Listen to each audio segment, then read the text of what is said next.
Hi, I'm Jennifer Gallagher. I'm a veterinarian at High Peaks Animal Hospital, and I've come here today to talk to you a little about Lyme disease in the domestic animals, how we test for it, and how we treat it. I'm going to start out with some animal facts about Lyme disease. Dogs are our most commonly infected species. Other species like cats, cows, horses, they appear to be more resistant. We're just not seeing a lot of it. It can happen, but not as often. As he had said earlier, they are spread by the Ixodes species, or more commonly known as the deer tick. He said they're very small and they often go unnoticed, especially if you're thinking about your dog that is very hairy. A lot of times you're just not going to find them. And again, in order to transmit the disease, they must be attached for at least 24 hours. One thing that I'm commonly asked in practice is, can I catch Lyme disease from my dog? Absolutely not. It does come from the bite of a tick, and it can put you at higher risk for developing Lyme disease just because most people take their pets hiking and things like that. So if they're exposed to those ticks, then you're exposed to those same ticks. If you suspect that you have Lyme disease, you really need to visit your human doctor. We get a lot of questions about that as well. Question is, how do I know if my dog has Lyme disease? Chances are you're probably not going to know. As he had said, they don't want to go around killing off their hosts. So only about 10% of the animals that are infected with the bacteria are actually going to show clinical signs of disease. The things that we most commonly see, it's hard because it's pretty nonspecific. Somebody can come in just for ADR, or what we call ain't doing right. We get a lot of that as well. Fever, lethargy. A lot of times what we see is an intermittent lameness, like the dog will be limping for a day or two, and then you say, oh, well, maybe I should take you to the vet in the morning. And by that time, they stop. Could be a couple weeks, could be a couple months. It might start on a different leg. The thing that we really worry about is if it goes too long, or some animals are more susceptible. Once it gets into the kidneys, it's an entirely different beast, and there's not a whole lot that we can do at that point. I mean, it certainly, you can try treatment, but the end result is not as pleasant. As far as testing for Lyme disease, we recommend it as part of our annual examinations that we do. Our test is what we call the SNAP-4Dx. Basically, it's a little blood sample in about 8 minutes, and it's going to tell you whether or not we've been exposed. Our test not only tests for Lyme disease, but also the tick-borne parasites Anaplasma and Ehrlichia, as well as the mosquito-borne parasite heartworm disease. Our test detects antibodies from natural infection, and vaccination does not interfere. Okay, so we have a dog that's tested on the SNAP as positive. What does that mean? Does it mean that the dog's going to get sick? No. It means that your dog has been exposed. Again, only about 10% of them will ever become sick. And with healthy animals, there's a lot of controversy in our field over whether or not we treat. If they're not showing signs, should we be treating, should we not? So we certainly have additional testing that we can do to kind of tailor our treatments, whether we need to treat, whether we don't, and kind of go from there. As far as the treatment goes, we're looking at a month's worth of antibiotics, doxycycline.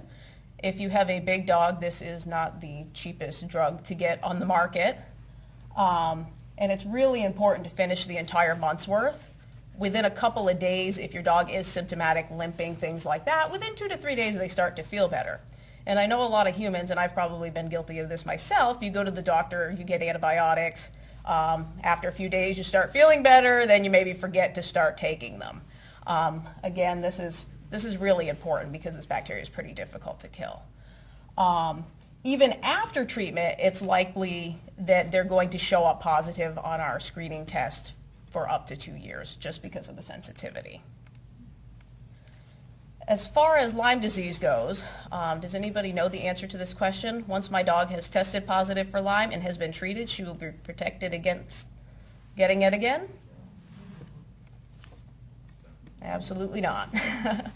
Unlike other diseases like chickenpox, it doesn't seem to have a lasting immunity, and sometimes they can develop persistent or latent infections that will pop up again later in life.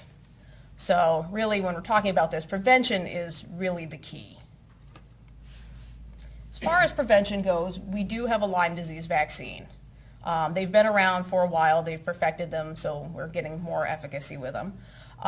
What we have now, we are carrying a Zoetis vaccine, and we can start this off at 9 weeks of age. Basically what it is it's a series of 2 that are administered 3 to 4 weeks apart, and then we do them annually. They can be given to healthy Lyme-positive dogs. Anybody that's showing clinical signs, we don't want to be vaccinating at this point. Once we've treated and they're feeling better, then we can go ahead and vaccinate. This vaccine is not going to help with an existing infection, but it should prevent them from getting new infections. Again, the vaccines of the past were around 80% effective, where these are more around 92. And again, they don't interfere with our SNAP tests. The good part about these vaccines is, I know we were talking about like a 93% efficacy. Our manufacturer does guarantee their product.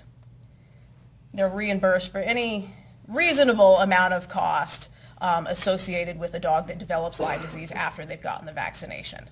Sticker with this is the dog's got to be negative at the time of vaccination, and you need to keep the vaccines up to date. If you have one vaccine and no more, and then 10 years down the road your dog develops Lyme disease, pretty sure they're not going to cover that. The other part of the prevention is flea and tick products, and that's super important. Our vaccine certainly provides us protection, but ticks carry more than just Lyme disease, and we do see some of the Anaplasma and Ehrlichia around here.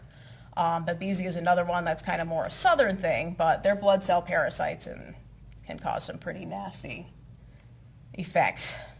As far as our tick preventatives, the goal is really to, number 1, decrease the amount of tick bites, and 2, decrease the amount of contact time, because if we remember, it takes at least 24 hours in order to transmit the bacteria.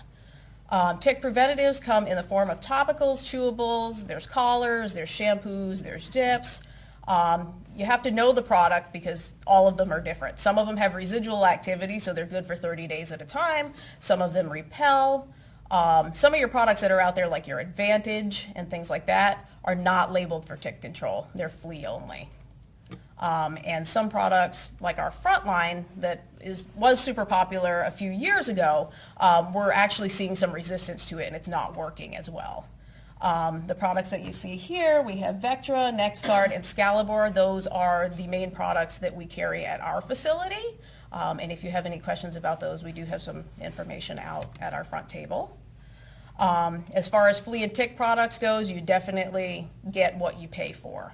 I always recommend anything, being the veterinarian, you're like, oh, you're the salesperson, but no, there's a reason why I do this. Our products have been through extensive testing, whereas some of the less expensive ones that you can go and get at, say, Walmart, are not as tested. They're labeled, but they're not tested. Cheaper products have actually been associated with severe adverse reactions, while your fleas and ticks remain very much alive. This is actually a dog that I had seen in Malone a few months back, that the owner had noticed a couple of fleas and they were trying to save some money, so they went ahead and they got some of the shampoo from Walmart. And about 3 days later, the dog's skin started peeling off. So the quick fix from Walmart was not really a fix at all, and it ended up costing them a lot in the end. This is just kind of FYI. Most tick preventatives are not safe for cats. They can cause neurologic signs and even death. You never want to use a flea and tick product that's made for a dog on or even near a cat. There's a reason why they're not labeled for cats. So we want to make sure, if you are using a product on your dog and you have dogs and cats in the house, you certainly want to make sure that your topical is dried before letting the cat anywhere near the dog. Because some cats will groom dogs, not all of them. Traditionally, cats and dogs don't get along, but we see some that do. Okay, inevitably, at some point in time, you're probably going to run into this situation. Most people are grossed out by this, and it does happen. Just remember to keep calm. Finding a tick is really not the end of the world. And as long as you feel comfortable and your pet is acting normally, there's really no need to give us a call at 3 in the morning. Tick twisters really work wonders. We do have a couple of those out on the table to kind of show.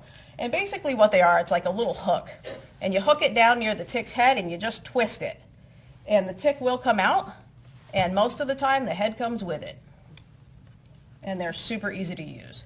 But okay, so it's 3 in the morning. I don't have access for a tick twister. Should I call you now? You can. I'm always happy to answer questions. But you don't have to. You can still remove the tick. If you have a pair of tweezers, most people do, just grasp it as close to the head as you can. Try to avoid squishing the body. And just kind of pull it straight out. With this, you don't want to twist. What happens if the head breaks? Well, honestly, it happens to the best of us. I don't know. I see a lot of people dig after them, and I don't think that's really necessary. I would just keep an eye on the site, and if it starts to swell or ooze or becomes super painful, give us a call. We can certainly prescribe something antibiotic-wise to make sure that we can take care of that. And you always want to wash your hands after handling ticks. So my dog had a tick on him. Is he going to get Lyme disease? We have to remember, not all ticks carry Lyme disease, and not all ticks that carry Lyme disease or can't have the ability to carry Lyme disease will carry Lyme disease. Again, it takes 24 to 48 hours before the transmission is going to take place, so if there's not a tick attached to your dog, if it's not engorged, chances are you're probably okay. But if you have noticed any tick on your pet, it's always a good idea to have them tested for Lyme. You don't necessarily have to do it that day because it takes about 4 to 6 weeks before our tests are going to actually show that your dog has been exposed. So, question is, we've gone through all this. How necessary is this really to go through and do the vaccinations, to do the flea and tick control? This is just something that actually our girls here have done in the last few days. For June, July, and August, which are our busiest months, they went ahead and just tallied up all of the SNAP tests that were run for those 3 months and all of them that came back positive. There were no statistics done. We don't know whether or not they've been on flea and tick. It's just strictly our numbers. For the month of June, we were looking at 10.3% of the animals that were tested came back positive. July was 16.7, August was 11.8, and during those 3 months, we're looking at about a 12.4% incidence of Lyme disease. And the scarier part yet is of the positive dogs, 2 out of those 25 were concurrently infected with either anaplasma or Ehrlichia. So to summarize, Lyme disease is spread by tick bites. Again, you can't catch them from your dog. Not all animals that are exposed are going to show clinical signs. And the best way to protect is through annual testing, vaccination, and tick preventatives.